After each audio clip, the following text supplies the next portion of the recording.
Good morning, everyone. We are here with Dr. Ray Matlack with West Texas A&M University and West Texas Wild, and talking about a bird that we have in this part of the country that a lot of us have seen and can run really fast. Yeah, roadrunners. Roadrunners are kind of a neat bird, and a lot of people don't realize that they're actually a cuckoo.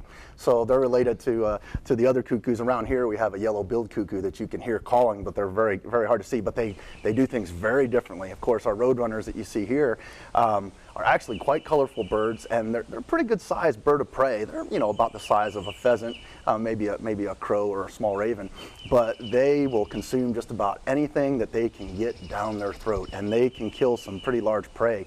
In Arizona one time I watched one. I thought it was after a venomous snake because of the amount of bobbing and weaving it was doing to capture its prey, but it was killing a ground squirrel. And so a pretty decent sized ground squirrel, probably a quarter of a pound or so the ground squirrel was, and the roadrunner was definitely more than a match for the ground squirrel. But they'll kill and consume venomous snakes, non-venomous snakes. You can see them running around with tarantulas in their bill, things like that. So anything that they can get a hold of, and they kind of have a gruesome way of dealing with their larger prey to make it to where they can swallow it. They generally don't pick it apart like a hawk or a falcon would.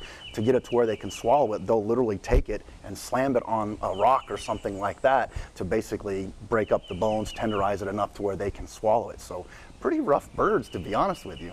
Wow, and yeah, we see those a lot around here, and they're probably pretty handy to have around. Yeah, I mean, if you don't like insects, you don't like venomous snakes or non-venomous snakes even, they'll certainly keep the critters down around your place for sure. And they're neat birds. They have 2 toes that point forward, 2 toes that point back on each foot. So if you want to go out, you can actually look for their tracks. They look like capital K's in the sand. So go out to Paladuro Canyon or Caprock Canyon, you can look for their tracks. Really neat birds. All right. Well, thank you once again for some good information, and we'll see you next week. Thanks, Alan. All right.